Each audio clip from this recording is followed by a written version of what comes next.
Bismillahirrahmanirrahim. Assalamualaikum warahmatullahi wabarakatuh.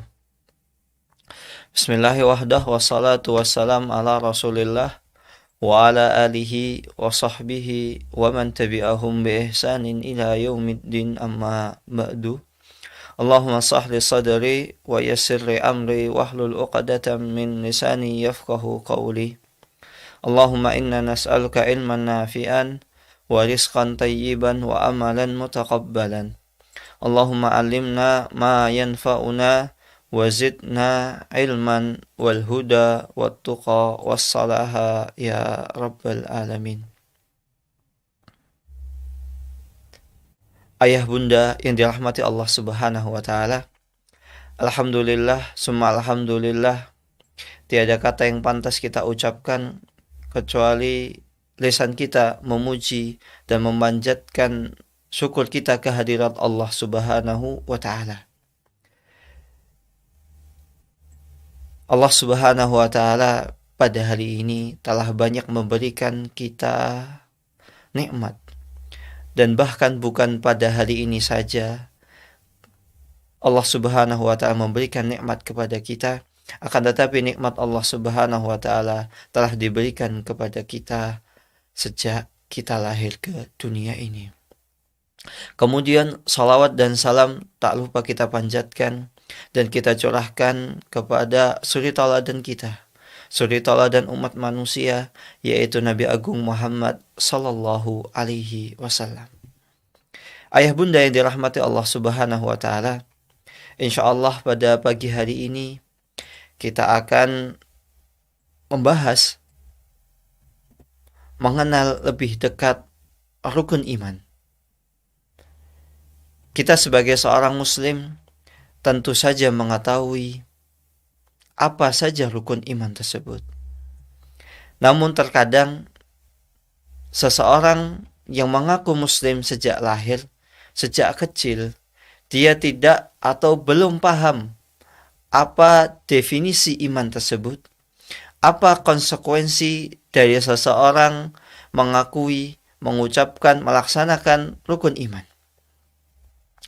Maka yang perlu kita pahami yang pertama adalah definisi iman tersebut. Iman menurut bahasa artinya adalah pembenaran atau pengakuan. Seseorang membenarkan, seseorang mengakui. Adapun iman menurut keyakinan Ahlus Sunnah wal Jamaah, bahwasanya iman itu adalah keyakinan di hati. Seseorang harus meyakini dalam hatinya, kemudian mengucapkannya pada lisannya, dan setelah itu dia mengamalkan apa yang dia yakini, apa yang dia ucapkan. Contohnya, seseorang meyakini bahwasannya salat itu adalah wajib, dan dia mengucapkannya, mengatakan salat itu wajib. Kemudian setelah itu tidak terlepas dari hanya sekadar ucapan dan keyakinan saja, dia harus mengamalkan salat tersebut. Maka amalan ini termasuk iman. Ketika seseorang hanya meyakini salat itu hukumnya wajib dan mengatakan salat itu wajib, tapi orang tersebut tidak pernah melakukan salat, maka keimanannya tidak sempurna. Kenapa iman tersebut tidak sempurna? Karena iman tersebut bisa bertambah dan bisa berkurang. Kapan itu bertambah? Iman seseorang akan bertambah ketika dia mengerjakan ketaatannya. Maka kita dapati seseorang yang banyak melakukan amal kesalihan, amal kebaikan, maka sedikit demi sedikit ketaatannya, keimanannya kepada Allah Subhanahu wa taala akan semakin kuat. Nah, begitu juga ketika seseorang enggan untuk melaksanakan ketaatan, orang tersebut tidak mau berbuat kebaikan, beramal soleh, maka lambat laun orang tersebut akan berkurang keimanannya. Maka akan kita dapati seseorang yang dulunya jujur, maka dia bisa menjadi orang yang suka berdusta. Karena apa? Karena dia sudah mulai melupakan nilai-nilai kebaikan. Seperti contohnya, dia sudah mulai sering berkawan, berteman, nongkrong bareng dengan orang-orang yang akhlaknya tidak baik. Maka lambat laun yang dulunya dia baik menjadi buruk. Karena apa? Dia biasa bergaul, berteman dengan orang-orang yang akhlaknya kurang baik. Maka ayah bunda sekalian, marilah kita pilihkan kepada buah tercinta kita, anak buah tercinta kita, buah hati kita, kawan-kawan yang baik. Karena kawan-kawan yang baik bisa secara tidak langsung membuat habit anak kita, kebiasaan anak kita, perilaku anak kita menjadi baik. Makanya ada sebuah perkataan, as-sahibu sahib. Seorang teman akan menarik kepada kebiasaannya. Maka ini adalah makna dan definisi dari iman tersebut, yaitu seseorang meyakini dan mengakui. Akan tetapi tidak cukup dengan meyakini dan mengakui saja. Dia harus mengucapkannya dengan lisan dan mengamalkannya dengan anggota tubuh. Dan dia harus sadar bahwasannya keimanan seseorang itu bisa bertambah dan bisa berkurang. Adapun pilar-pilar keimanan, rukun iman sebagaimana yang telah kita ketahui bersama, yaitu seseorang beriman kepada Allah Subhanahu wa Ta'ala. Yang kedua, seseorang beriman kepada malaikat. Yang ketiga, kepada kitab-kitabnya. Yang keempat, beriman kepada para rasul. Yang kelima adalah beriman kepada hari akhir. Dan yang keenam adalah iman kepada takdir baik maupun takdir yang buruk menimpanya. Ini adalah pilar-pilar iman seseorang. Allah Subhanahu wa Ta'ala berfirman tentang pilar-pilar yang 6 tersebut. Laisal birra an tuwallu wujuhakum qibalal masyriqi wal maghrib, walakinnal birra man amana billahi wal yawmil akhir wal malaikati wal kutubi wan nabiyyin. Tidaklah dikatakan seseorang melakukan kebaikan antuwallu wujuhakum qibalal masyriqi wal maghrib. Seseorang hanya menghadapkan wajahnya ke arah timur atau ke arah barat. Jadi seseorang kalau seandainya dia melaksanakan amal kebaikan, contohnya sholat, entah ada orang yang di sisi barat Ka'bah atau di sisi timur Ka'bah, namun orang tersebut hanya melaksanakan sholat, akan tetapi konsekuensi dari keimanan kepada rukun iman tersebut itu tidak ada dalam dirinya, maka itu belum dikatakan sebuah kebaikan yang sempurna. Maka Allah Subhanahu wa Ta'ala mengatakan di sini, berfirman, walakinnal birra, akan tetapi sesungguhnya kebajikan dan kebaikan itu adalah barang siapa yang beriman kepada Allah, hari akhir, kepada para malaikat, kepada kitab-kitab yang telah diturunkan, dan kepada para nabi. Adapun rukun iman yang keenam, yaitu berkaitan tentang beriman kepada takdir baik dan takdir buruk. Allah Subhanahu wa Ta'ala berfirman, inna kulla syai'in khalaqnahu biqadar. Sesungguhnya segala sesuatu itu telah Allah ciptakan menurut ukurannya. Ini adalah dalil-dalil dari Al-Quran. Adapun dalil dari hadis, yaitu tentang hadis Jibril. Ketika itu Jibril mendatangi Rasulullah SAW, ahbirni anil iman. Ya Rasulullah, kabarkanlah kepadaku apa yang disebut seseorang beriman itu. Maka Rasulullah SAW bersabda, seseorang yang beriman hendaklah engkau beriman kepada Allah, kepada para malaikat, kepada kitab-kitab yang telah Allah turunkan, kepada para rasul, wal yaumil akhir, dan engkau beriman kepada hari akhir, wa tu'min bil qadari khairihi wa syarrihi, dan engkau beriman, engkau meyakini, engkau mengakui, engkau menerima takdir Allah, baik takdir yang baik maupun yang takdir menurutmu itu adalah jelek. Ini adalah tentang rukun iman.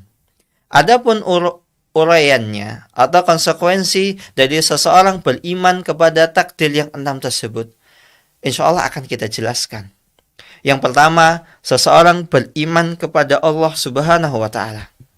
Maka seseorang ketika mengakui beriman kepada Allah Subhanahu wa Ta'ala, setidaknya di dalamnya mengandung 4 perkara. Yang pertama adalah dia beriman, mengakui tentang wujud eksistensi Allah Subhanahu wa Ta'ala. Allah Subhanahu wa Ta'ala sejatinya ada. Dia meyakini Allah itu ada. Akan tetapi Allah ada, tapi bukan di mana-mana. Karena sering kita dapati seseorang mengatakan Allah itu ada di mana-mana. Itu adalah keyakinan atau akidah yang tidak tepat. Begitu juga seseorang yang meragukan eksistensi Allah Subhanahu wa Ta'ala. Seseorang mengatakan, ya Allah itu ada, tapi mana? Nah, ketika misalnya ada seseorang yang mengatakan Allah itu ada, tapi meragukan eksistensi Allah, menanyakan, kalau Allah itu ada, mana buktinya? Maka kita katakan kepada orang tersebut, antum, ayah bunda, punya nyawa, punya ruh. Akan tetapi, apakah ada di antara kita yang pernah melihat ruhnya?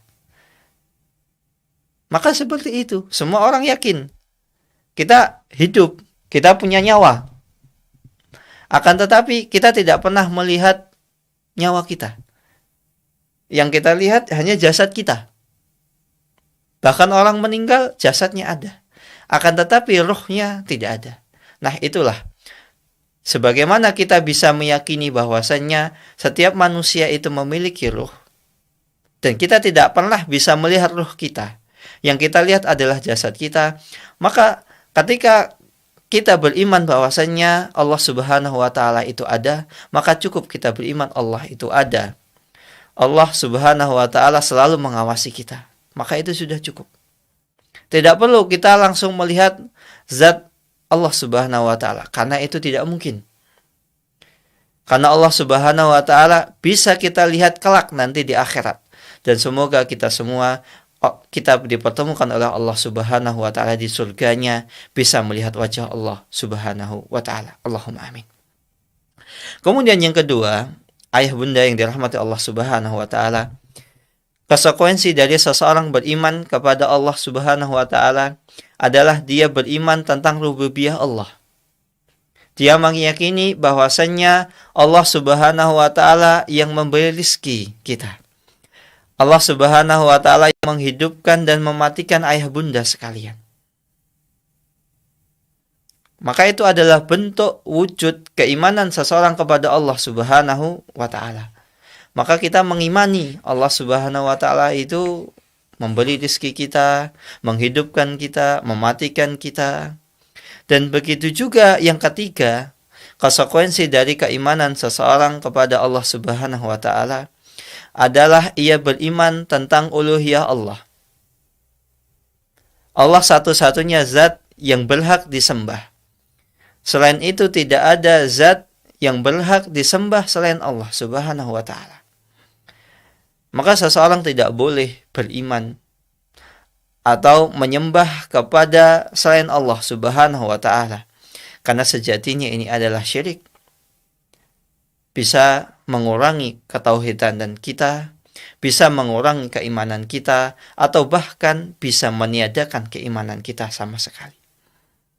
Kemudian yang keempat, konsekuensi dari beriman tentang Allah Subhanahu wa Ta'ala, yaitu kita beriman kepada nama dan sifat-sifat Allah Subhanahu wa Ta'ala. Allah Subhanahu wa Ta'ala berfirman, "Walillahil asmaul husna fad'uhu biha Wadarul ladina yulhiduna fi asma'ihi sayuzawna ma kanu ya'malun.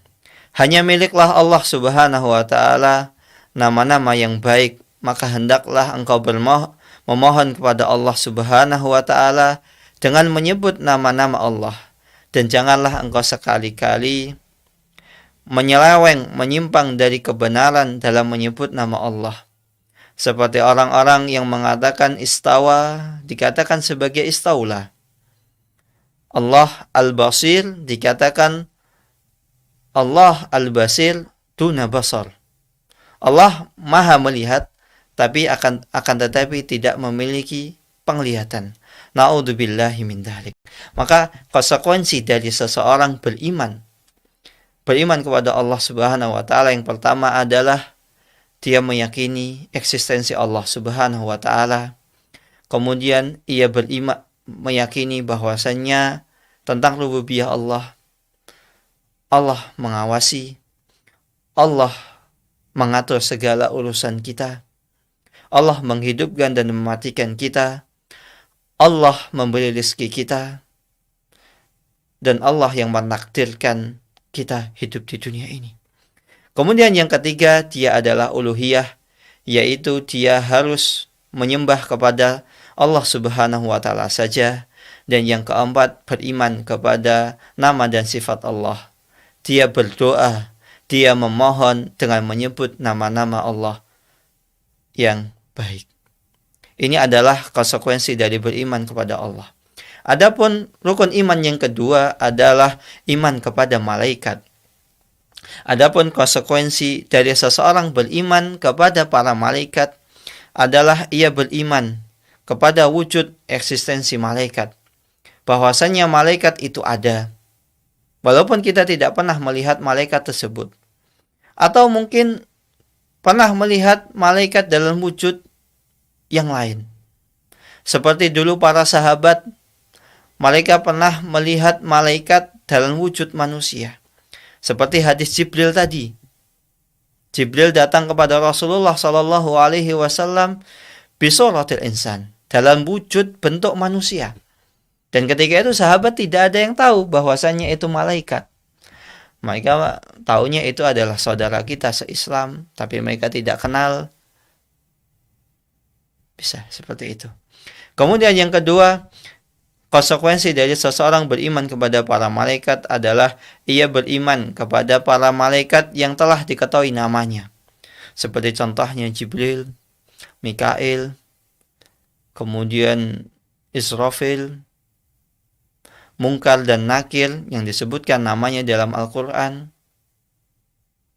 Maka kita mengimani kepada malaikat-malaikat yang kita ketahui namanya. Adapun kepada para malaikat yang tidak kita ketahui namanya, maka kita cukup mengimaninya secara global, bahwasanya para malaikat itu ada.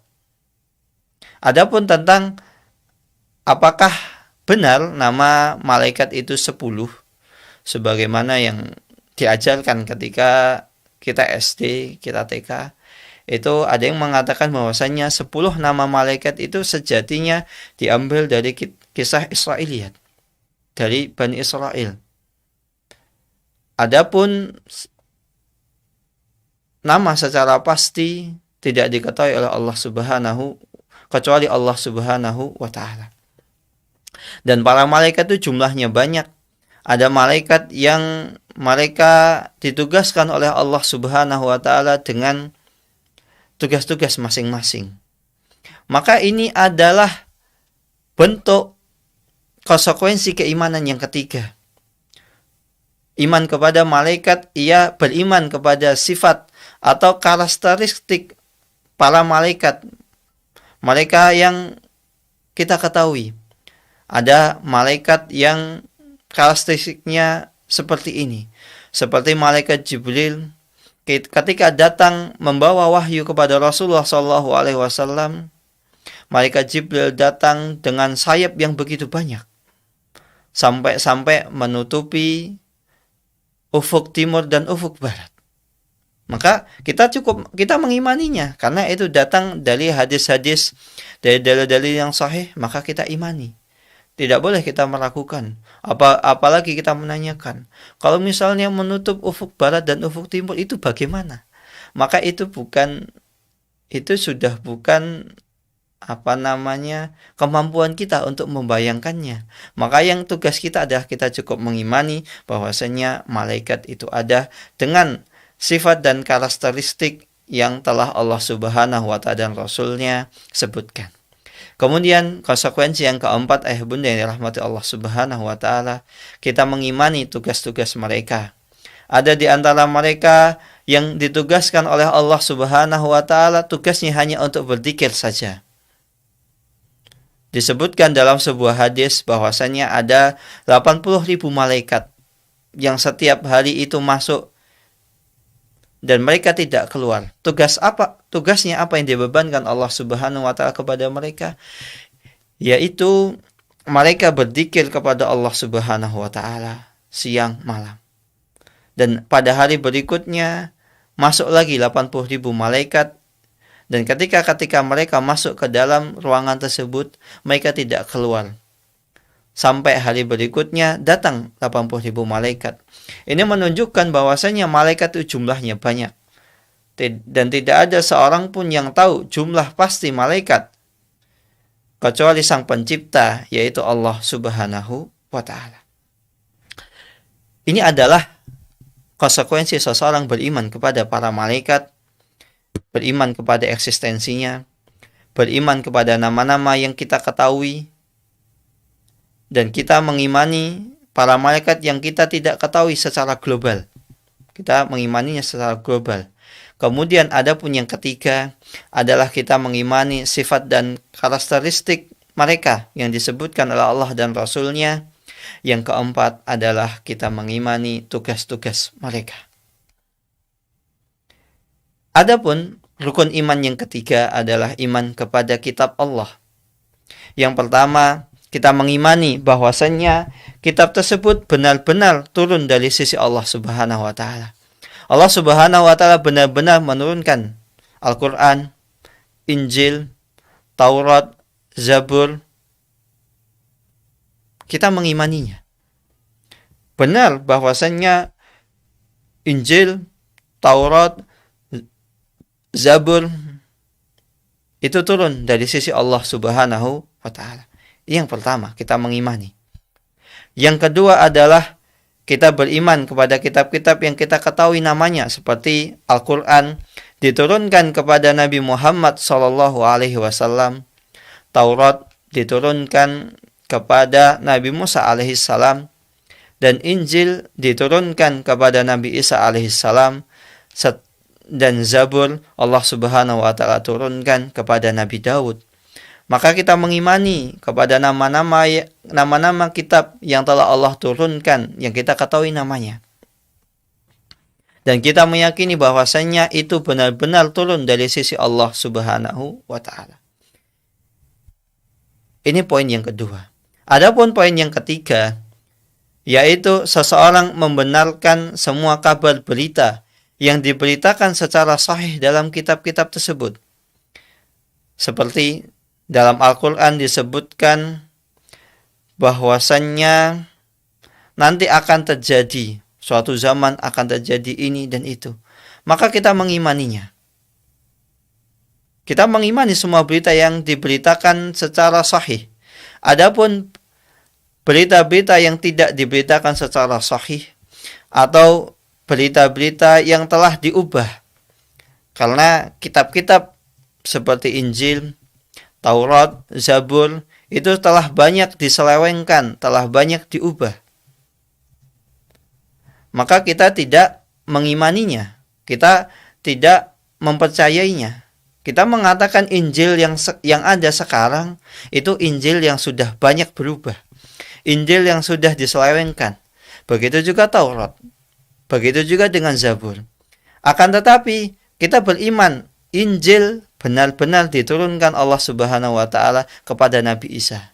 Kita meyakini Injil yang dulu adalah Injil yang benar. Adapun Injil yang sekarang adalah Injil yang sudah banyak mengalami perubahan. Ini poin ketiga.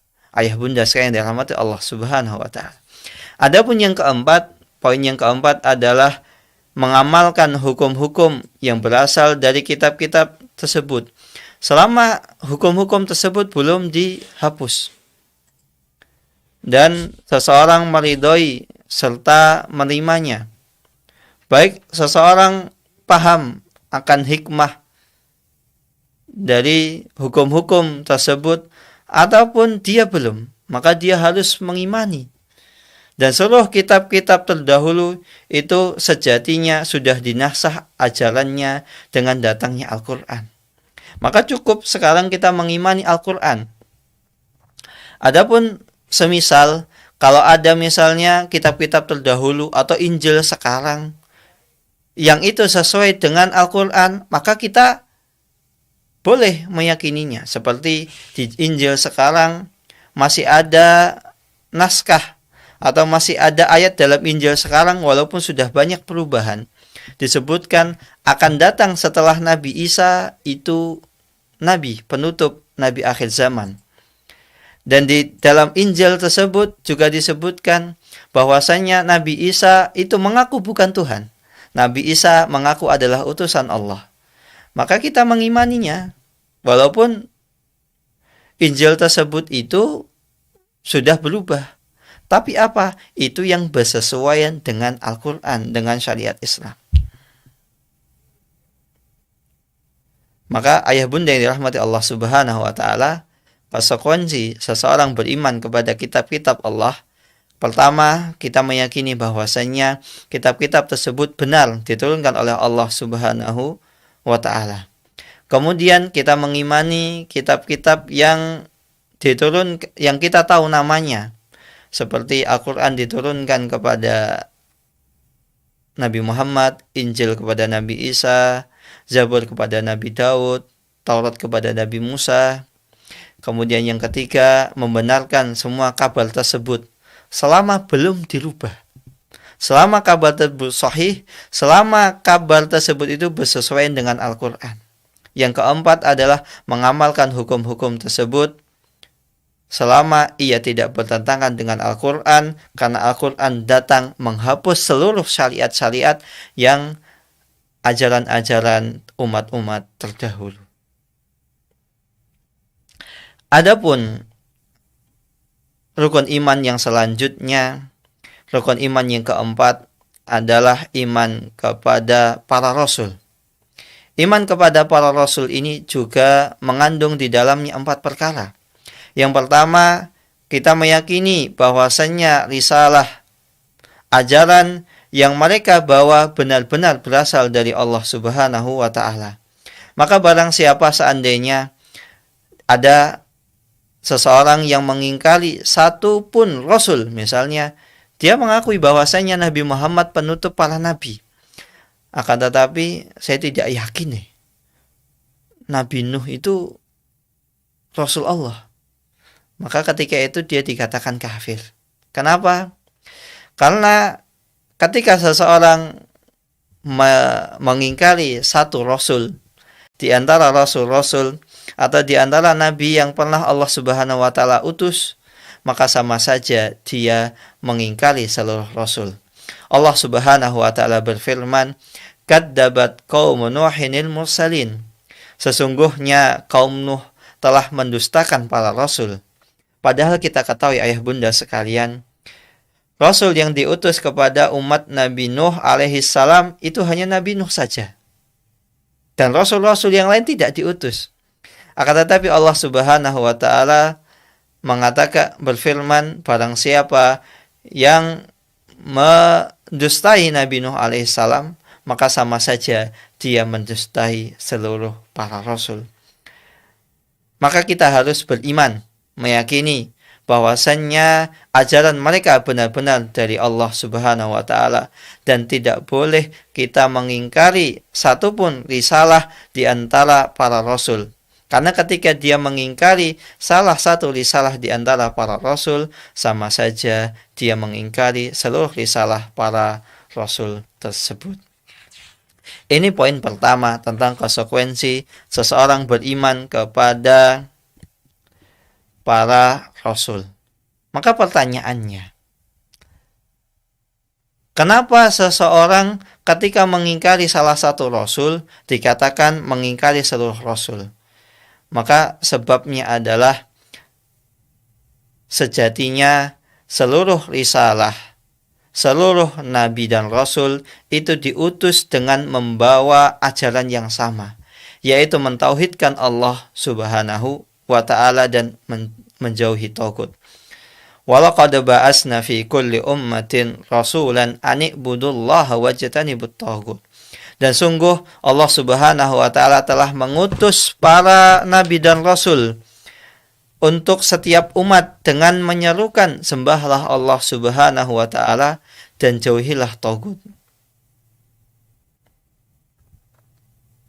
Maka ini menunjukkan risalah para nabi dan rasul itu sejatinya sama, tidak ada perbedaan di antara mereka. Bahkan para nabi dan rasul itu bukan hanya ajarannya yang sama, akan tetapi seluruh nabi dan rasul itu sejatinya adalah saudara dari satu ayah, dan akan tetapi ibu mereka yang berbeda-beda, yaitu dari Nabi Ibrahim alaihissalam atau yang lebih ke atas Nabi Nuh dan Nabi Adam alaihissalam. Ayah bunda yang dirahmati Allah Subhanahu wa ta'ala, poin yang kedua, seseorang beriman kepada para nabi dan rasul adalah ia mengimani para nabi dan rasul yang mereka ketahui namanya, seperti Nabi Muhammad, Nabi Ibrahim, Nabi Musa, Nabi Isa, Nabi Nuh alaihissalam, maka dia harus mengimaninya. Adapun nabi-nabi yang tidak dia ketahui namanya, maka ia harus mengimaninya secara global. Karena Rasulullah SAW pernah menyebutkan bahwasannya jumlah para nabi itu ada sekitar 123.000 nabi. Adapun para rasul ada sekitar 1.300-an nabi. Maka ketika kita tidak tahu namanya, maka kita cukup mengimani bahwasannya jumlah nabi dan rasul itu banyak. Risalah mereka sama, membawa risalah mentauhidkan Allah Subhanahu wa ta'ala. Kemudian poin yang ketiga, ayah bunda yang dirahmati Allah Subhanahu wa ta'ala, dari konsekuensi beriman kepada para rasul adalah ia membenarkan semua kabar berita yang sahih dari mereka yang dibawa oleh para nabi dan rasul. Kita harus membenarkannya. Kita tidak boleh mendustai kabar-kabar yang dibawa para nabi dan rasul tersebut. Sebagaimana kaum Nasrani, sejatinya Nabi Isa alaihissalam telah mengabarkan bahwasannya setelah beliau akan diutus seorang Nabi penutup, yaitu Nabi Muhammad sallallahu alaihi wasallam. Ketika orang Nasrani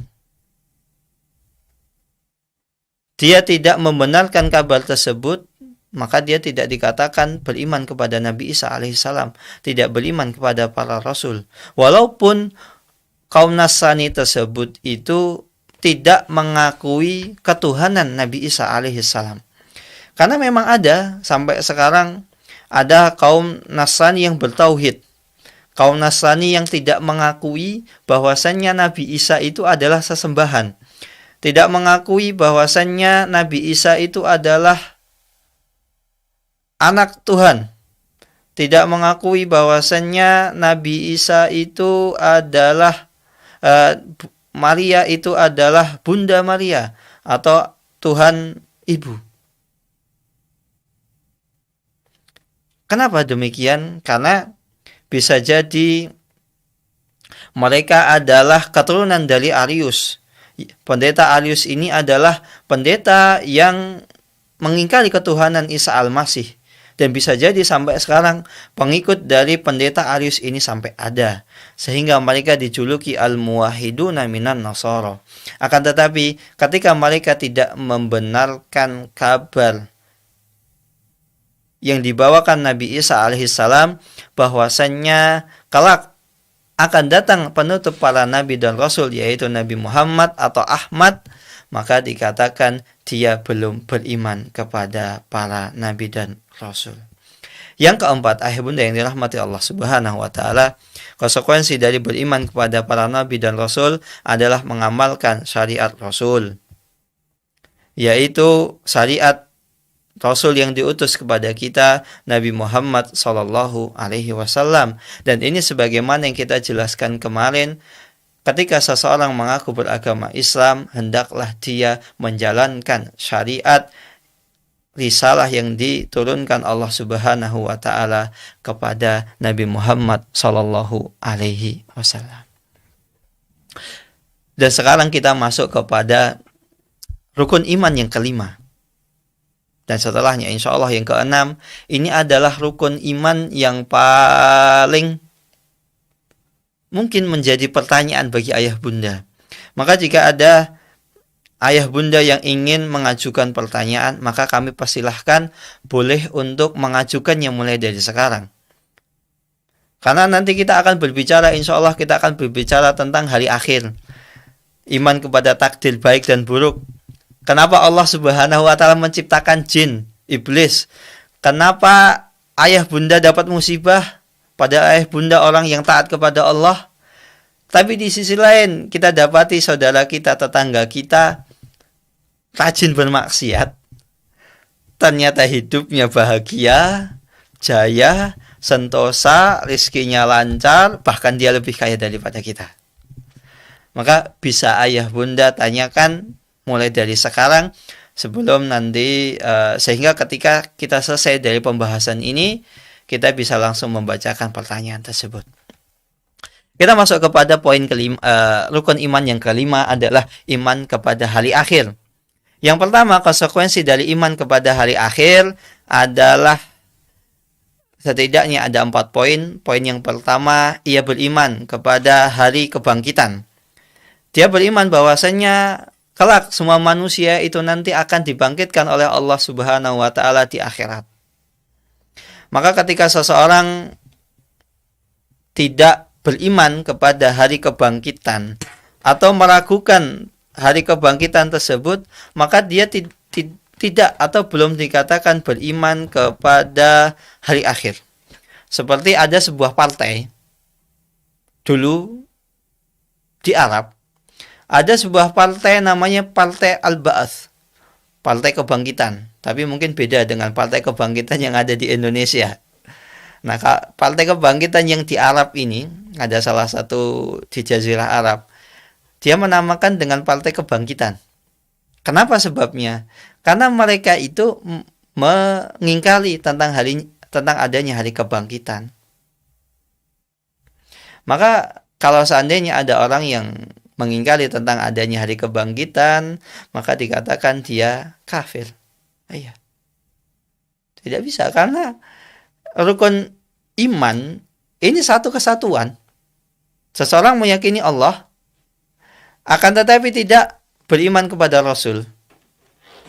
Maka ini jatuhnya seperti kaum kafir Quraisy. Dia beriman kepada Allah, meyakini Allah itu adalah yang memberi rezeki, Allah itu yang menghidupkan dan mematikan, dan terkadang mereka juga berdoa kepada Allah, memohon kepada Allah. Akan tetapi ternyata mereka tidak beriman kepada Rasul, mengingkari Rasulullah SAW, maka tidak dikatakan dia beriman. Maka ketika seseorang tidak atau ragu tentang adanya hari kebangkitan, maka imannya dipertanyakan. Ini poin yang pertama ya bunda yang dirahmati Allah Subhanahu wa taala. Adapun poin kedua, yaitu dari konsekuensi beriman kepada hari akhir adalah dia beriman tentang adanya hisab, perhitungan.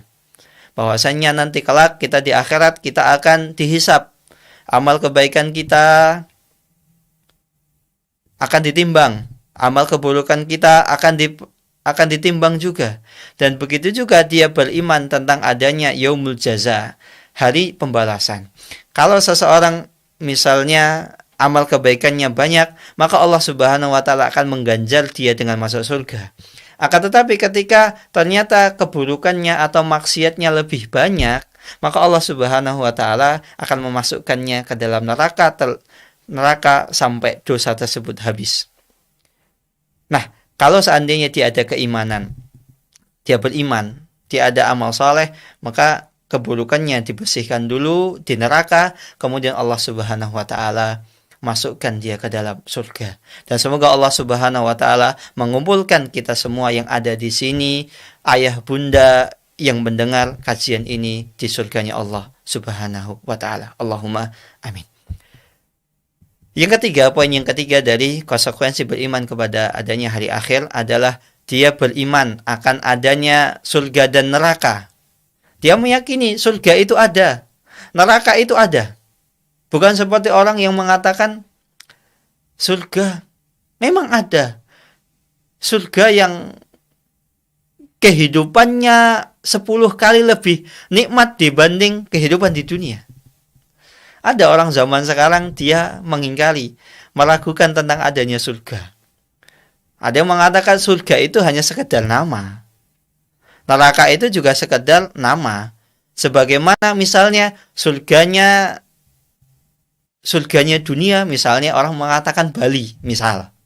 Atau surganya dunia itu misalnya ke Maldives atau mana. Itu hanya sekedar nama. Sejatinya ya itu sama saja. Atau orang yang mengatakan neraka itu sekedar nama, bukan hakikat, bukan kejadian nyata. Sebagaimana misalnya nerakanya wanita adalah ketika suaminya poligami. Kan sekarang kan orang-orang mengatakan seperti itu. Padahal syariat poligami ini adalah syariat Islam. Ayah bunda boleh untuk menolak boleh untuk tidak siap di poligami, tapi tidak boleh menolak syariat Islam. Karena poligami itu adalah syariat Islam, satu kesatuan. Seseorang ketika mengingkari salah satu syariat Islam, maka ada bagian Islam yang kurang, artinya keislamannya berkurang.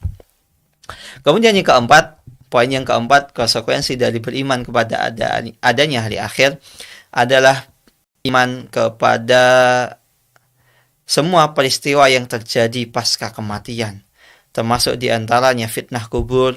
Seseorang nanti dikubur akan didatangi oleh dua malaikat, man rabbuk wa madinuk wa manabiyuk. Kemudian dia juga akan ditanya tentang hal-hal lain, bukan hanya tentang siapa nabimu, siapa Tuhanmu, siapa agamamu. Nanti juga dia di sana akan mendapatkan nikmat kubur yang luasnya hanya sekitar 1,5 meter. Allah Subhanahu wa taala akan luaskan sampai sejauh mata memandang. Karena apa? Karena dia banyak melakukan amal kebaikan.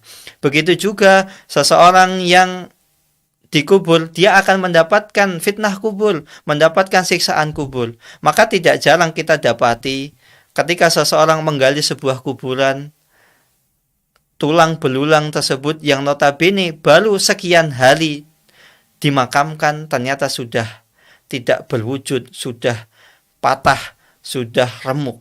Maka itu adalah bentuk dari fitnah kubur, adab siksaan di kubur sebelum nanti kelak akan mendapatkan siksaan di akhirat.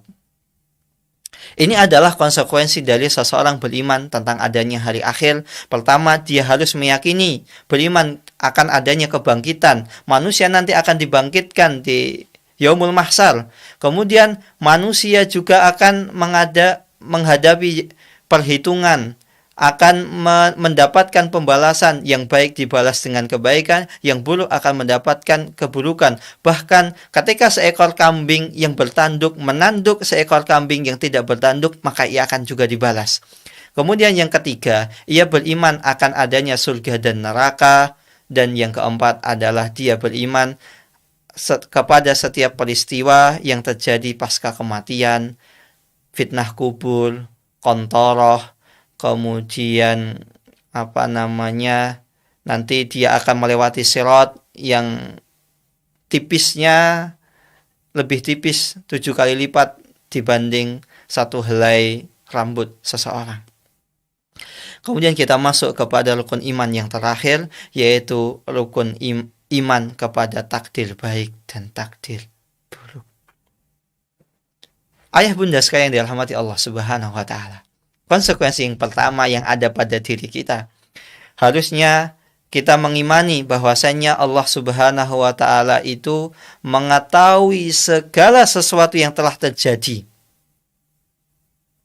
secara global, semua yang terjadi di dunia ini. Bahkan Allah Subhanahu wa Ta'ala mengetahui detail terperinci semua kejadian tersebut sebelum Allah Subhanahu wa Ta'ala menciptakannya. Maka ketika kita berbicara tentang takdir Allah Subhanahu wa Ta'ala, bisa kita bahasakan secara sederhana seperti seorang arsitek misalnya. Seorang arsitek ketika ia hendak membuat sebuah rumah, maka ia harus membuat perencanaan sebelum membangun rumah tersebut. Perencanaan tersebut termasuk di dalamnya RAB, rencana anggaran belanja, kemudian dia menggambar bangunan tersebut digambar sketsanya, kemudian ukuran tersebut berapa, kamar tidurnya luasnya berapa, kamar mandi berapa, kemudian halamannya berapa. Maka dia harus membuat ukuran bangunan tersebut.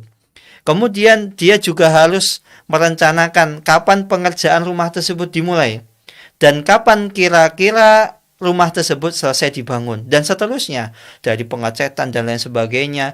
Kemudian apakah memakai besi, baja ringan atau baja apa, atau pakai ini atau itu, semuanya sudah dibuat perencanaan tersebut. Maka begitu juga Allah Subhanahu wa Ta'ala. Ketika Allah Subhanahu wa Ta'ala hendak menciptakan apa yang terjadi sekarang ini, Allah Subhanahu wa Ta'ala telah mentakdirkan terlebih dahulu. Semua yang diciptakan Allah Subhanahu wa Ta'ala telah diilmui oleh Allah Subhanahu wa Ta'ala. Maka ini bisa dikatakan ilmu Allah as-sabiq.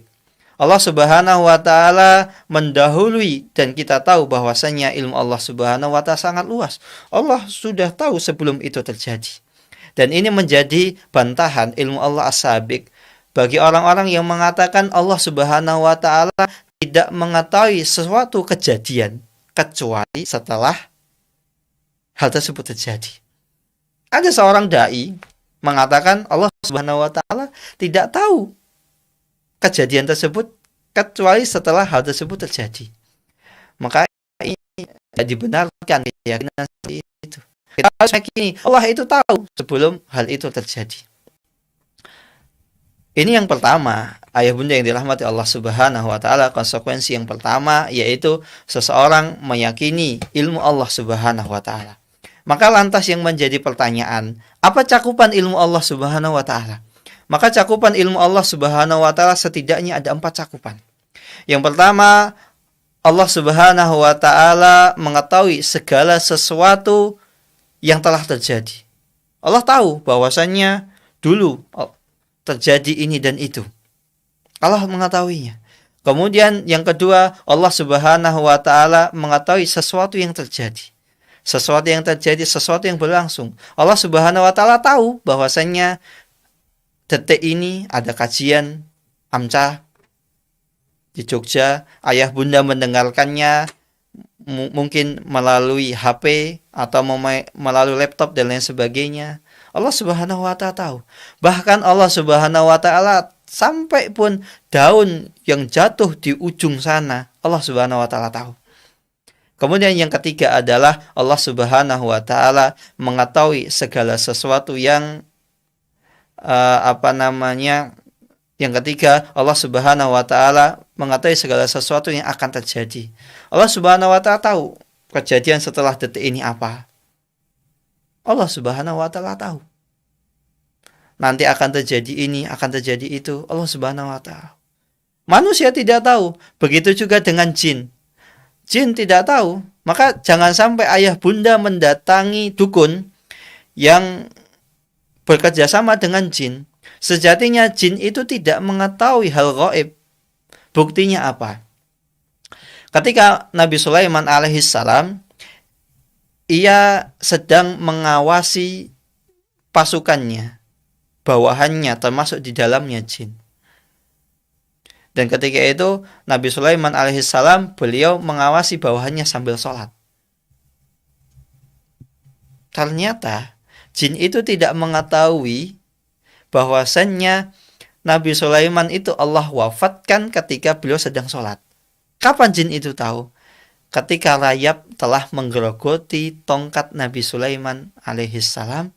Setelah itu baru jin itu tahu. Maka ini menunjukkan sejatinya jin tidak mengetahui hal gaib. Begitu juga dengan dukun, tidak tahu hal gaib.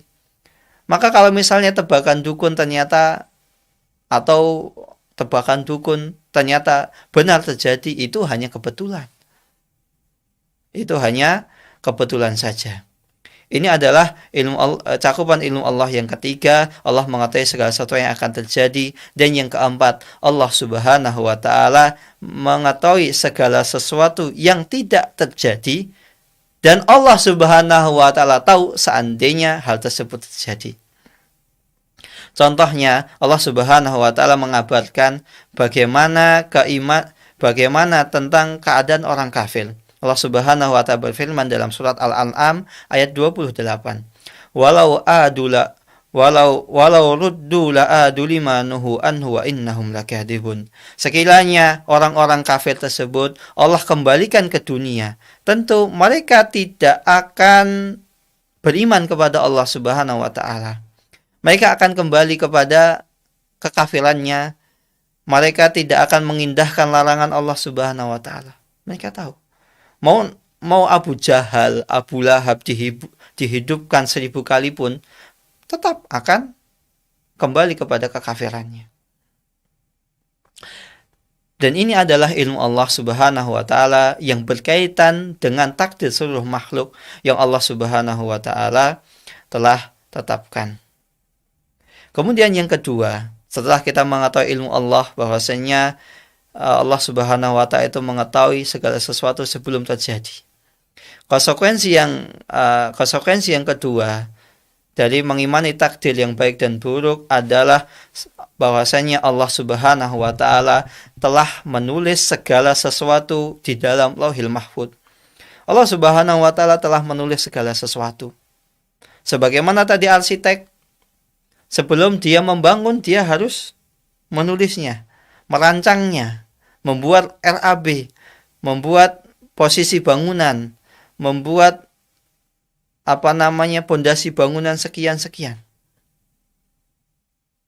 Ketika kita memiliki seorang arsitek yang ahli, seorang arsitek yang terkenal, kita yakin bahwasanya arsitek tersebut mampu untuk membangun sebuah bangunan yang megah, yang mewah. Lantas bagaimana dengan Allah subhanahu wa ta'ala?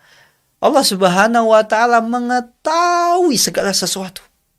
Sampai seluk-beluknya, sampai detail terkecil sekalipun Allah subhanahu wa ta'ala tahu. Maka kita harus yakin bahwasannya Allah subhanahu wa ta'ala telah menakdirkan, telah menuliskan kepada kita takdir yang terbaik bagi kita. Walaupun kita meyakininya itu tidak baik bagi kita. Dan bahkan Allah subhanahu wa ta'ala menulis takdir manusia itu sebelum Allah subhanahu wa ta'ala menciptakan seluruh makhluk. Bukan ketika menciptakan ayah bunda sekalian. Sebelum menciptakan seluruh makhluk. Artinya sebelum Allah menciptakan makhluk pertama, yaitu Nabi Adam alaihissalam, Allah telah mentakdirkan seluruh takdir yang akan terjadi sebelum menciptakan langit dan bumi. Bi khamsina alfasana, sebelum 50.000 tahun sebelum menciptakan langit dan bumi, terlebih lagi sebelum menciptakan Nabi Adam. Ini adalah konsekuensi yang kedua. Konsekuensi yang ketiga, ayah bunda yang dirahmati Allah subhanahu wa ta'ala, dari mengimani takdir baik dan buruk, Allah subhanahu wa ta'ala telah mengizinkan hal tersebut. Artinya apa? Kita beriman bahwa semua yang ada di alam semesta itu tidak akan terjadi kecuali atas kehendak Allah subhanahu wa ta'ala. Tidak akan terjadi kecuali atas masyiah Allah subhanahu wa ta'ala. Maka lantas muncul pertanyaan. Kalau semua yang terjadi di muka bumi ini semuanya adalah atas kehendak Allah Subhanahu wa taala. Apakah artinya Allah Subhanahu wa taala menghendaki keburukan? Allah menghendaki akan adanya diciptakan jin, iblis. Allah menghendaki akan terjadinya musibah. Allah menghendaki akan terjadinya tsunami. Allah menghendaki akan terjadinya peperangan. Allah menghendaki akan terjadinya huru-hara. Allah menghendaki terjadinya hal-hal keburukan, terjadinya maksiat, terjadinya perzinahan, terjadinya perpecahan, terjadinya pembunuhan. Maka jawabannya adalah iya. Semua yang terjadi di muka bumi ini semua dikehendaki oleh Allah Subhanahu wa taala. Akan tetapi hal tersebut dibagi menjadi dua. Yang pertama, Allah Subhanahu wa taala menghendaki karena itu adalah sesuatu yang memang benar-benar Allah kehendaki. Contohnya, Allah Subhanahu wa taala menghendaki segala kebaikan. Allah menghendaki akan adanya malaikat Jibril, Nabi Muhammad SAW diutus kepada umat manusia. Allah menghendaki adanya surga. Allah menghendaki atas adanya amal kebaikan, salat ditegakkan, zakat ditunaikan, ibadah haji dilaksanakan. Maka ketika kita mengimani bagian ini, mengimani semua kehendak Allah yang berkaitan dengan kebaikan, maka mudah bagi kita. Iya, Allah Subhanahu wa taala pasti menghendakinya. Maka yang kedua, kehendak Allah adalah muradan li ghairihi. Allah Subhanahu wa taala menghendaki hal tersebut terjadi. Akan tetapi ada sesuatu hal di balik itu yang sesungguhnya Allah kehendaki. Bukan peperangannya sejatinya yang Allah kehendaki. Akan tetapi apa? Setelah peperangan tersebut yang Allah kehendaki.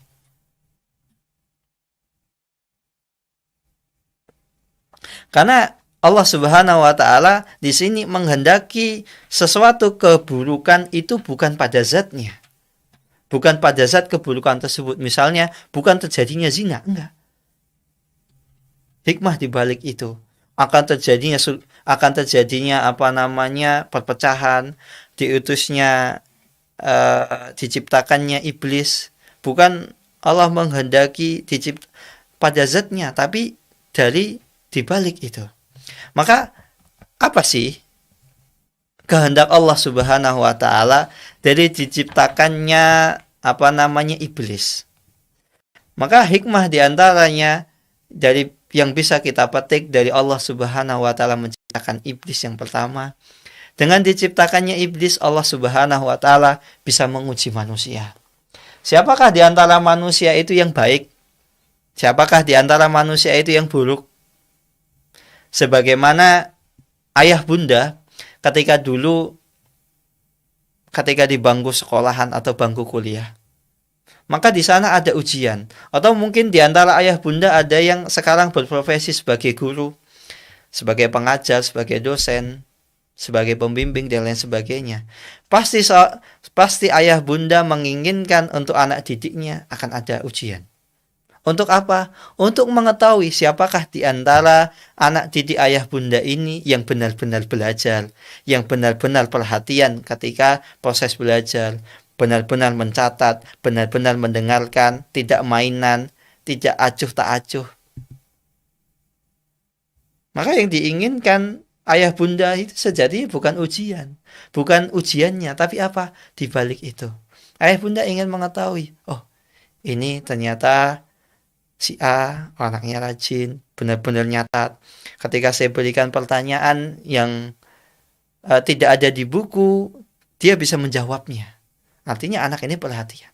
Nah, begitu juga dengan hikmah diciptakannya iblis untuk menguji manusia. Siapakah di antara manusia itu yang taat?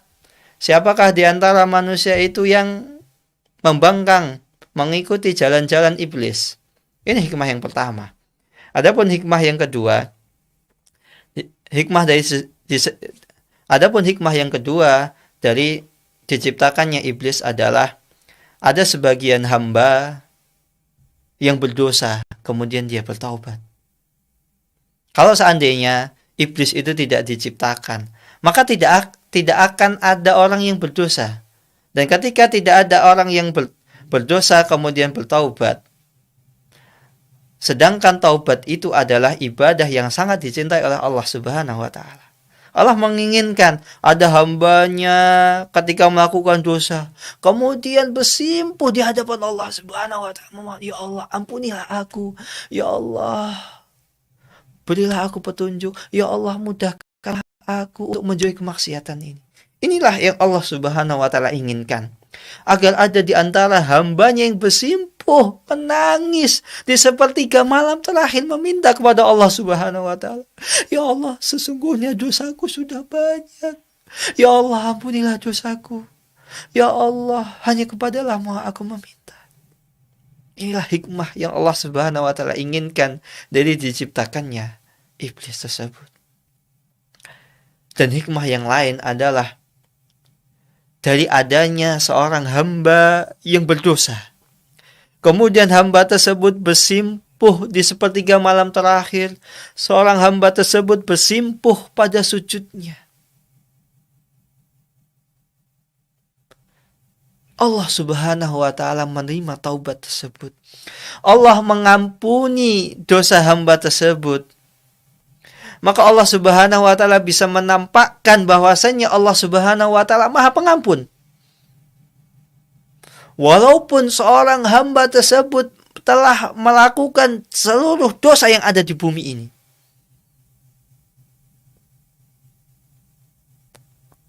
Allah Subhanahu wa taala pernah berfirman dalam hadis qudsi, kalau seandainya seorang hamba datang kepadaku bersimpuh meminta ampun, padahal dia membawa dosa ketika bersempuh tersebut, membawa dosa seluruh bumi, maka Allah Subhanahu wa taala akan mengampuni seluruh dosa hamba tersebut ketika dia benar-benar bertaubat. Maka ini menunjukkan Allah Subhanahu wa taala Maha Pengampun. Inilah hikmah yang Allah Subhanahu wa taala inginkan. Dan di sisi lain Allah Subhanahu wa taala juga menginginkan hikmah yang lain apa? Sekaligus menunjukkan kerasnya siksaan Allah Subhanahu wa taala bagi hamba-hamba yang membangkang, bagi hamba-hamba yang sudah Allah bukakan pintu taubat akan tetapi dia tidak mau bertaubat. Maka dia kelak akan merasakan bagaimana kerasnya siksaan Allah Subhanahu wa taala di akhirat. Padahal Allah Subhanahu wa taala sudah memberikan begitu banyak kesempatan pintu taubat. Begitu banyak momen-momen yang bisa menyadarkan dirinya. Akan tetapi hamba tersebut ternyata tidak sadar juga.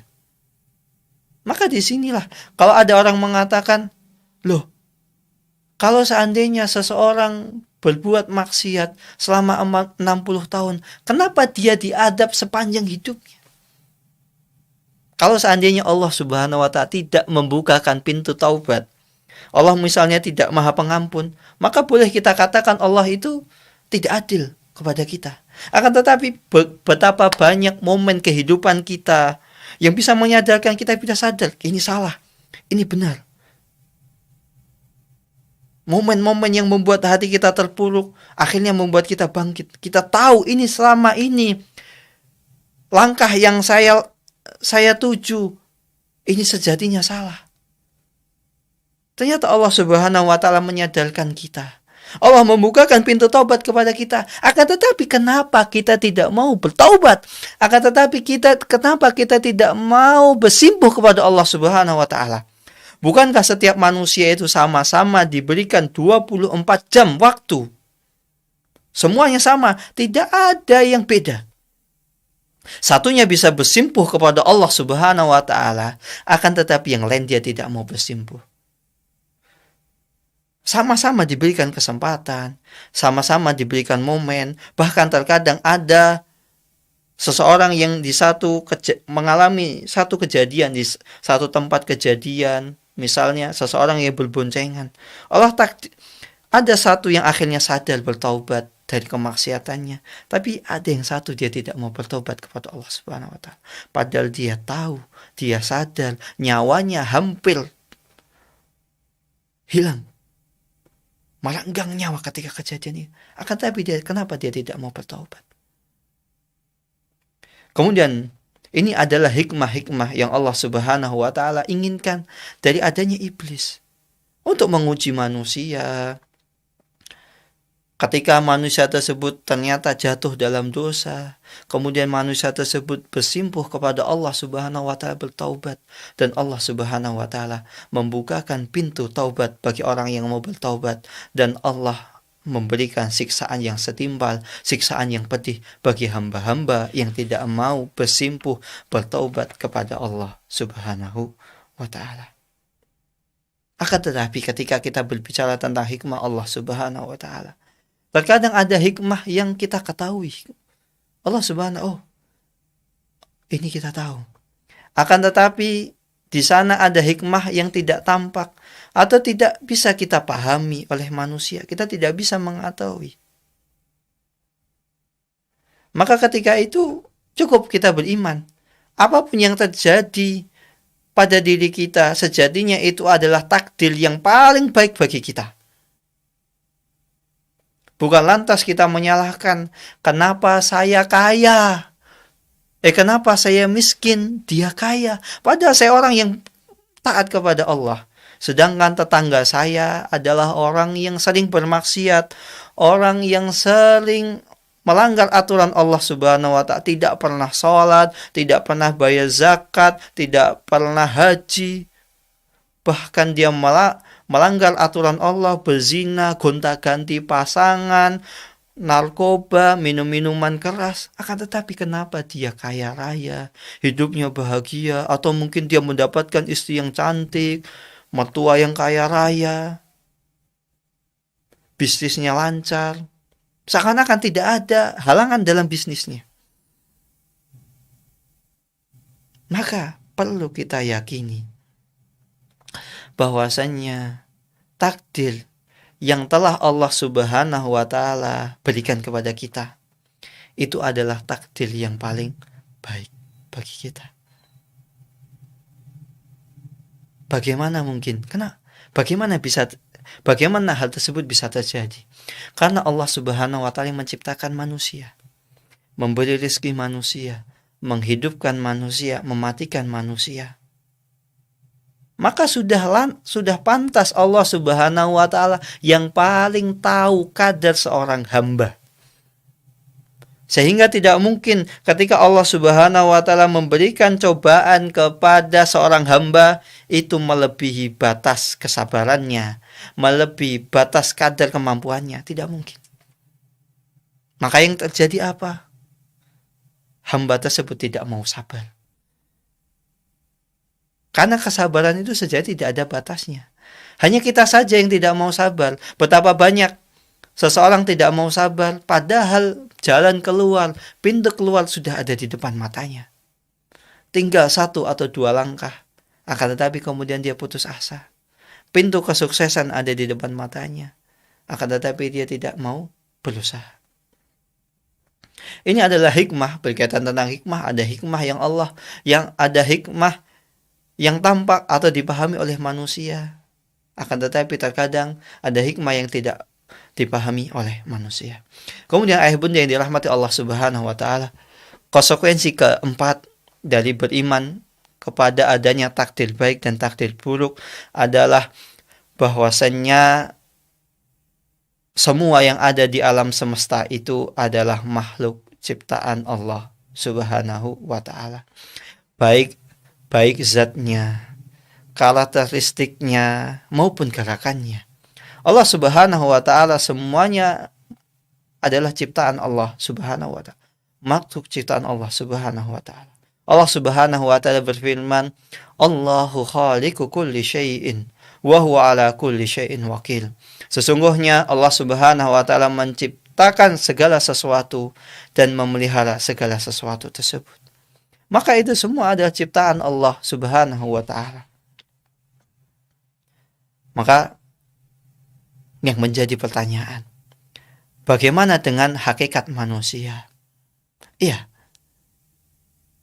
gerakan manusia, perbuatan manusia, Maka sejatinya manusia itu memiliki kemampuan.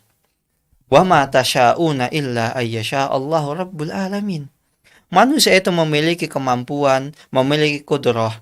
Akan tetapi kudrah manusia itu di bawah kudrah Allah, di bawah masyiah Allah, di bawah kehendak Allah Subhanahu wa taala. Maka kehendak dan kudrah manusia adalah makhluk ciptaan Allah Subhanahu wa taala.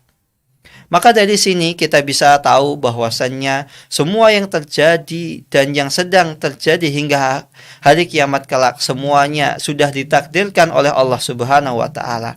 Sampai pun hari kesudahan manusia yaitu surga dan neraka semuanya sudah Allah takdirkan. Semua hamba sudah Allah takdirkan. Siapa yang masuk surga dan siapa yang masuk neraka. Dan orang yang Allah takdirkan masuk surga, maka akan Allah mudahkan jalan menuju surga. Dan begitu juga orang yang Allah takdirkan masuk neraka, Allah akan mudahkan dia masuk neraka. Sebagaimana seseorang yang puluhan tahun dia bergelimang dengan dosa.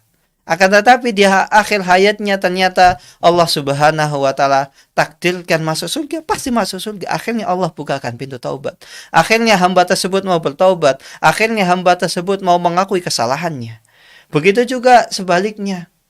Tidak jarang kita dapati seseorang yang kita kenal dengan seorang alim ulama, seorang santri, seorang kiai.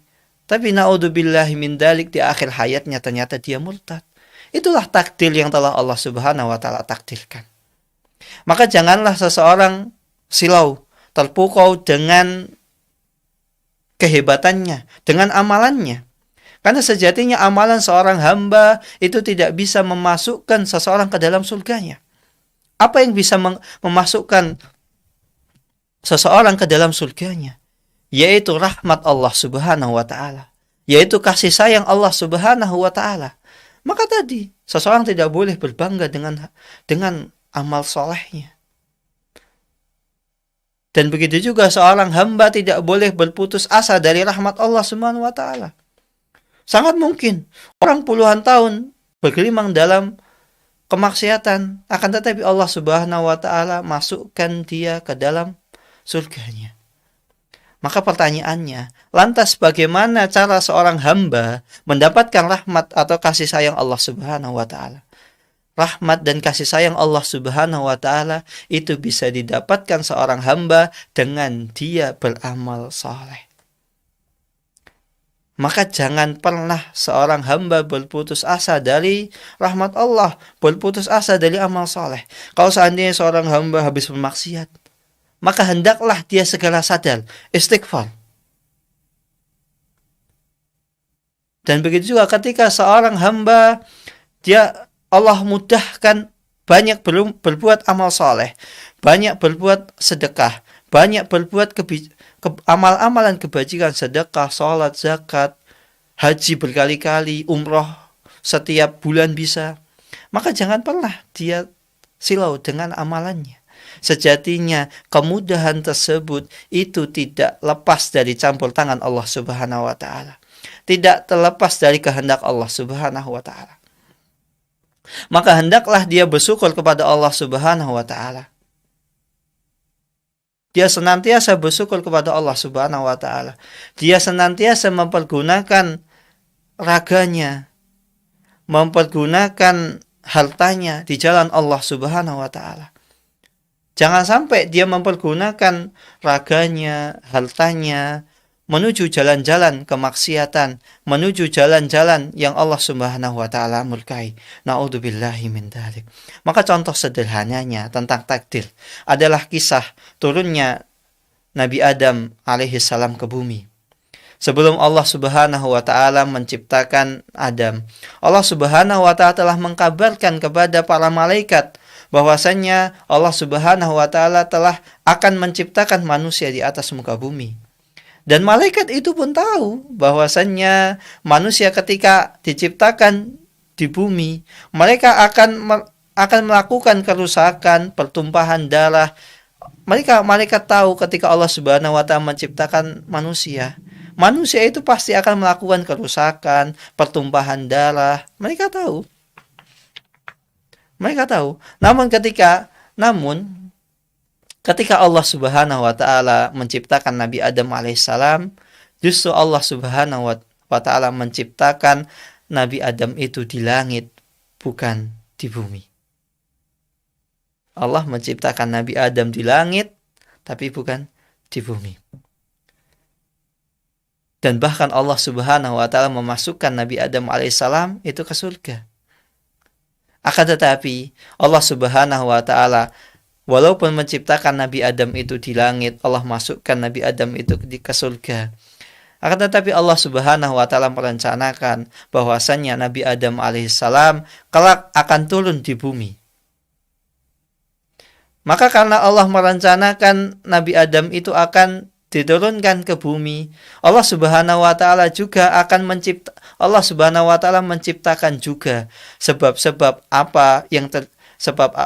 apa yang bisa membuat Nabi Adam alaihissalam itu Allah turunkan ke bumi. Maka sebab itu Allah Subhanahu wa taala adakan. Sebab itu Allah Subhanahu wa taala ciptakan. Di antaranya Allah Subhanahu wa taala memuliakan Nabi Adam dengan berbagai macam kemuliaan. Sampai iblis hasad kepada Nabi Adam. Iblis diperintahkan untuk sujud kepada Nabi Adam, akan tetapi iblis tidak mau. Iblis dengan tongkaknya, dengan sombongnya, khalaqtani min narin wa khalaqtahu min tin. Ya Allah, sesungguhnya aku ciptakan engkau ciptakan aku dari api, sedangkan engkau ciptakan Adam dari tanah liat. Aku lebih mulia dibanding Nabi Adam. Ini muncul karena hasad. Padahal sejatinya tanah itu lebih mulia dibanding api. Tanah bisa berdiri sendiri, sedangkan api tidak bisa berdiri sendiri. Tanah membawa kebaikan, sedangkan api membawa keburukan. Nah, inilah hakikat iblis, karena dia congkak, dia tidak tahu hakikat dirinya. Dia hasad kepada Nabi Adam. Kemudian lalu Allah Subhanahu wa taala menakdirkan iblis meminta izin kepada beliau untuk menggoda Nabi Adam alaihissalam, dan Allah Subhanahu wa taala mengizinkan. Dan akhirnya Nabi Adam alaihissalam tergoda dengan godaan dengan iblis, sehingga Allah Subhanahu wa taala menurunkan Nabi Adam ke bumi. Jadi sejatinya bunda yang dirahmati Allah Subhanahu wa taala, semua yang terjadi sudah Allah Subhanahu wa taala takdirkan, sudah Allah Subhanahu wa taala rencanakan. Dan jika sudah Allah Subhanahu wa taala takdirkan, maka Allah Subhanahu wa taala pasti telah menyiapkan sebab-sebabnya. Adapun kenapa Allah Subhanahu wa taala menginginkan Nabi Adam alaihissalam turun ke bumi, kenapa Allah Subhanahu wa taala mengizinkan iblis menggoda Nabi Adam alaihissalam, dan pertanyaan-pertanyaan semisal, maka ini adalah rahasia Allah Subhanahu wa taala. Hikmahnya yang mengetahui Allah. Kita sebagai manusia tidak mengetahuinya. Wallahu taala a'lam bishawab. Ayah bunda yang dirahmati Allah Subhanahu wa taala, ini yang bisa saya sampaikan, kurang lebihnya saya mohon maaf. Tafadhal jika ada pertanyaan.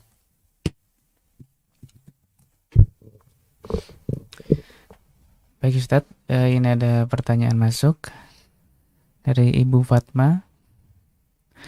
Bismillah, afwan Ustadz, izin bertanya tentang rukun Islam yang ketiga, yaitu membayar zakat. Yang keempat, puasa. Tapi ada juga yang ketiga itu puasa dan yang keempat zakat. Itu bagaimana ya Ustadz? Mohon pencerahannya. Jazakallahu khairan. Ya, wa jazakillahu khairan. Pertanyaan yang bagus. Yang ketiga adalah puasa. Ada yang mengatakan itu zakat. Ala kulli hal memang ada perbedaan redaksi hadis. Terkadang puasa itu didahulukan dibanding zakat, terkadang juga zakat dulu kemudian puasa, bahkan terkadang puasa diakhirkan. Wallahu taala alam. Ala kulli hal ini perbedaan dalam redaksi hadis. Dan itu semuanya benar. Seseorang bisa ketika itu setelah syahadat, sholat, misalnya ketiga zakat, keempat itu puasa, kelima haji, itu sah-sah saja.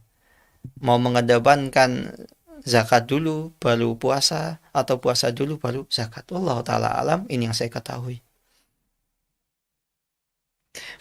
Mungkin bisa ditanyakan kepada ustadz yang lebih tahu. Wallahu taala alam.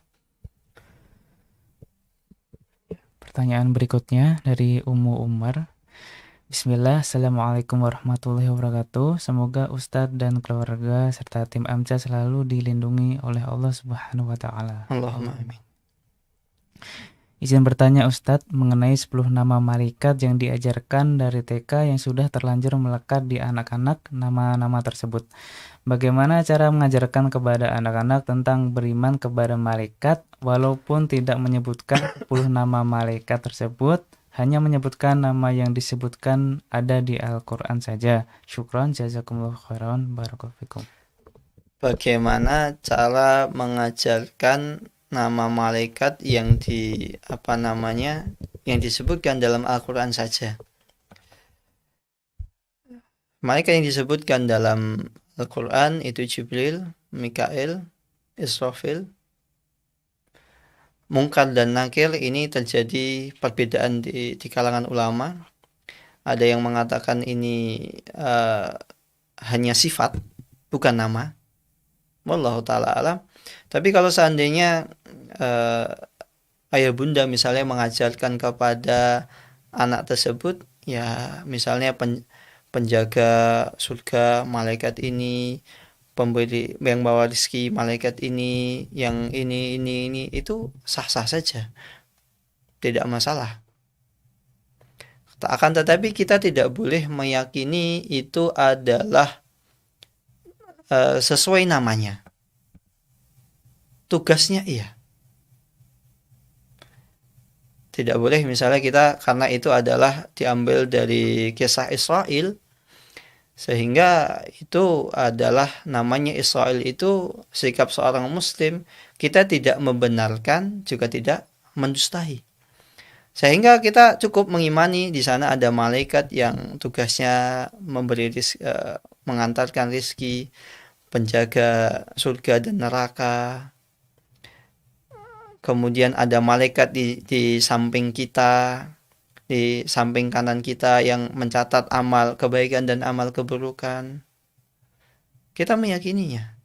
Karena dalam hadis-hadis Rasulullah SAW menyebutkan bahwasanya di sana ada malaikat yang tugasnya mencatat amal kebaikan dan amal keburukan. Dan pada hadis tersebut tidak disebutkan namanya. Intinya ada malaikat. Adapun Raqib Atid itu adalah tadi. Itu ada istihad para ulama yang konon katanya diambil dari kisah Bani Israel. Maka kita ajarkan saja kepada anak didik kita, ada malaikat di sana yang mencatat amal kebaikan, ada malaikat yang mencatat amal keburukan. Di sana nanti juga ada malaikat yang menjaga surga dan neraka. Di sana juga ada malaikat yang membawa rizki. Di sana ada malaikat yang ditugaskan oleh Allah Subhanahu wa Ta'ala. Tugasnya hanya untuk berzikir kepada Allah saja.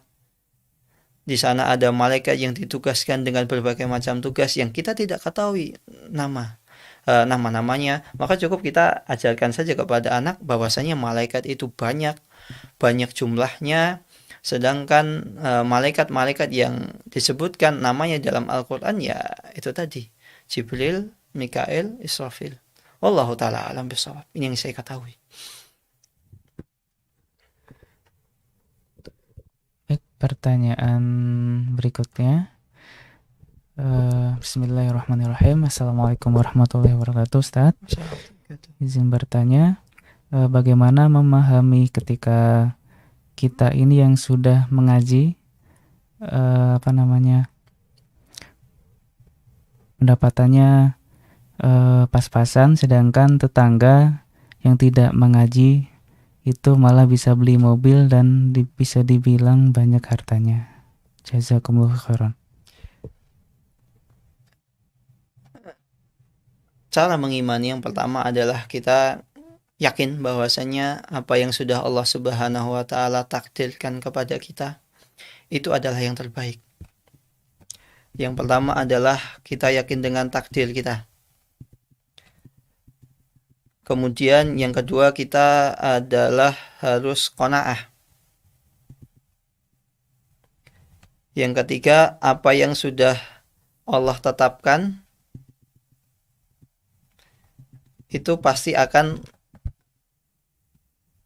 kita terima. Dan apa yang Allah Subhanahu wa taala tidak tetapkan atas kita, maka itu pasti sebisa apapun, sebanyak apapun usaha yang kita usahakan, maka tidak akan bisa kita peroleh. Maka yang pertama tadi kita mengimani takdir, bahwasanya Allah Subhanahu wa taala itu sudah menakdirkan kepada kita, yakin. Dan kita juga harus meyakini apa yang Allah takdirkan, apa yang sudah Allah takdirkan kepada kita pasti akan kita dapat. Dan apa yang Allah Subhanahu wa taala tidak takdirkan kepada kita, sebanyak apapun usaha kita, maka itu tidak akan kita peroleh. Dan bisa jadi ketika kita berusaha meraih apa yang tidak Allah takdirkan kepada kita, malah itu bisa saja membuat madarat kita. Contohnya, banyak orang zaman sekarang itu berusaha untuk mencari hal yang sejatinya bukan di luar kemampuan dia. Dia berusaha menggapai apa yang bukan hak dia. Sehingga banyak orang, misalnya mohon maaf, ketika membuka usaha, dia meminjam uang pinjaman riba bank. Sejatinya riba itu ada sesuatu yang Allah haramkan. Sesuatu yang sebenarnya takdir yang tidak Allah inginkan. Allah tidak berkeinginan seorang hamba melakukan kemaksiatan. Tapi Allah Subhanahu wa taala mentakdirkan ada orang yang meminjam uang riba itu secara takdir kauniyah. Kauniyah. Nah, ketika seseorang misalnya berusaha mendapatkan apa yang bukan haknya, bukan apa yang Allah takdirkan, maka banyak kita dapati seseorang yang usaha melalui cara-cara yang haram, usahanya itu tidak akan lama. Bahkan yang terjadi apa? Mungkin kalau misalnya usahanya sukses, banyak kita dapati rumah tangganya itu berantakan, kemudian istrinya ternyata berantakan juga. Ini yang perlu kita yakini bahwasanya takdir yang Allah Subhanahu wa taala takdirkan itu adalah yang terbaik. Dan dunia itu, ayah bunda yang dirahmati Allah Subhanahu wa taala, sejatinya dunia itu ada laibun walahwun wa tafakhur wa zinatun wa tafakhur bainakum. Sejatinya dunia ini adalah tempat orang itu berbangga-bangga, tempat orang itu pamer, tempat orang itu berfoya-foya, tempat orang itu saling berbangga-bangga mengumpulkan harta, watakatsur. Maka kalau seandainya kebahagiaan itu dengan seseorang mendapatkan dunia, atau kebahagiaan itu didapatkan oleh orang-orang yang memiliki jabatan, maka orang yang paling pantas untuk bahagia di dunia ini adalah para pelawak. Coba ayah bunda perhatikan, banyak di sekeliling kita para pelawak yang ketika di depan kamera, di depan TV, dia bisa melawak dengan enjoynya, bahagia, ketawa di sana, ketawa di sini. Akan tetapi coba kita cek, apakah dia bahagia? Tidak. Bahkan banyak para pelawak yang di akhir hayatnya dia gantung diri, bunuh diri, overdosis, kecanduan narkoba, kecanduan minuman-minuman keras. Karena apa? Itulah dunia. Terkadang kita sering tertipu dengan hiruk pikuknya dunia.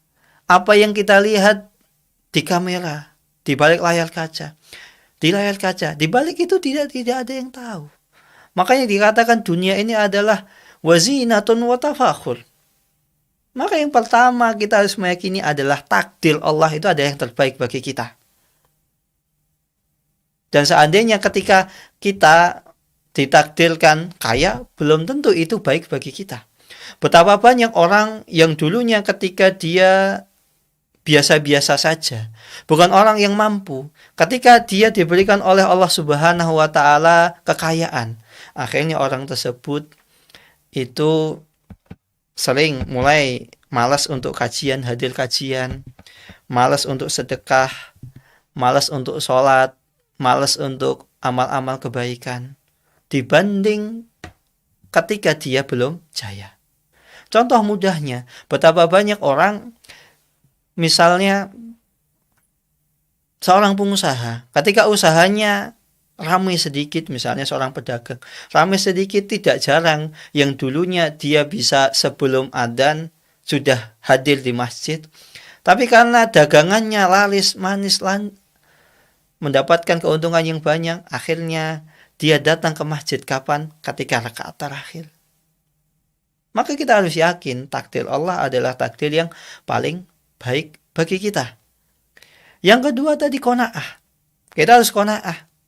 Kita harus menerima apa yang Allah Subhanahu wa taala takdirkan. Maka ayah bunda jangan pernah silau dengan gemelapan dunia. Karena sejatinya semua ini adalah titipan Allah Subhanahu wa taala. Semua di dunia ini titipan Allah. Tidak ada yang abadi. Tidak ada yang seseorang puluhan tahun, ratusan tahun berjaya. Enggak. Semuanya tidak ada yang abadi. Semuanya titipan. Dan ketika Allah Subhanahu wa taala mencabut titipan tersebut, 1 detik cukup. Orang yang 1 detik yang lalu kaya raya, akhirnya Allah takdirkan jatuh miskin. Tiba-tiba misalnya apartemennya semuanya bangkrut dalam detik yang sama. Sangat mungkin Allah Subhanahu wa taala. Maka yang perlu kita syukuri adalah kita masih memiliki iman. Kita masih bisa berbuat amal kebaikan, beramal saleh.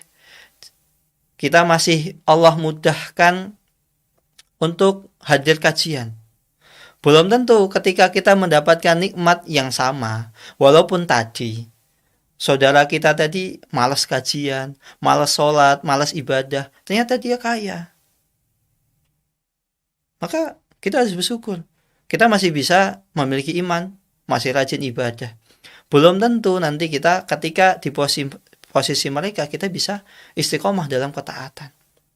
Dan kemudian orang-orang yang kita juga harus bersyukur karena apa? Kita tidak mengalami istizrat Allah Subhanahu wa taala. Bisa jadi ketika seseorang banyak melakukan kemaksiatan, akan tetapi usahanya semakin jaya, hidupnya seakan-akan semakin makmur. Itu sejatinya adalah istizat Allah Subhanahu wa taala, dan kelak nanti di akhirat dia akan mendapatkan balasan yang setimpal. Wallahu taala alam bishawab. Di pertanyaan terakhir, Ustadz. Bismillah, qadarullah, akhir Oktober lalu salah satu anak kami meninggal dunia di umur 11 tahun 10 bulan dan itu belum balik. Kami yakin itu sudah takdirnya, walaupun memang berat sekali bagi kami. Apaan mau tanya bagaimana anak yang belum balik itu di akhirat ya Ustadz? Apakah sudah dihitung dosa dan amalnya? Anak yang belum balik, maka dia belum terbebani syariat. Dosa-dosanya belum dihitung. Sehingga ketika anak misalnya belum balik, melakukan kesalahan, siapa yang menanggung dosanya? Orang tuanya. Maka kita sebagai orang tua, ayah bunda yang dirahmati Allah Subhanahu wa taala, marilah kita didik anak kita ini dengan sebaik-baik pendidikan, tarbiyah Islamiyah. Jangan sampai anak kita ini mendapatkan pendidikan yang tidak layak, mendapatkan pendidikan yang jauh dari nilai-nilai keislaman. Karena ketika anak itu belum balik, orang tua yang menanggung dosanya. Nah, ketika anak tersebut ternyata Allah takdirkan meninggal sebelum balik, maka anak tersebut itu belum mendapatkan dosa, dan bisa jadi ketika ayah, bunda, ibu yang sabar menerima takdir Allah Subhanahu wa taala, bisa jadi kesabaran ibu tadi itu menjadi pemberat timbangan amalan ibu nanti di surga. Dan semoga anak ibu tadi yang meninggal itu menjadi sebab syafaat di akhirat, sehingga ibu dan keluarga bisa Allah masukkan ke dalam surganya. Karena anak yang belum balik itu bisa memberi syafaat kelak kepada orang tuanya biidnillahi ta'ala. Wallahu ta'ala alam bisawab. Ini pertanyaan terakhir. Mari kita tutup dengan doa khafatul majlis. Subhanakallahumma wa bihamdika asyhadu an la ilaha illa anta astaghfiruka wa atubu ilaik. Wassalamualaikum warahmatullahi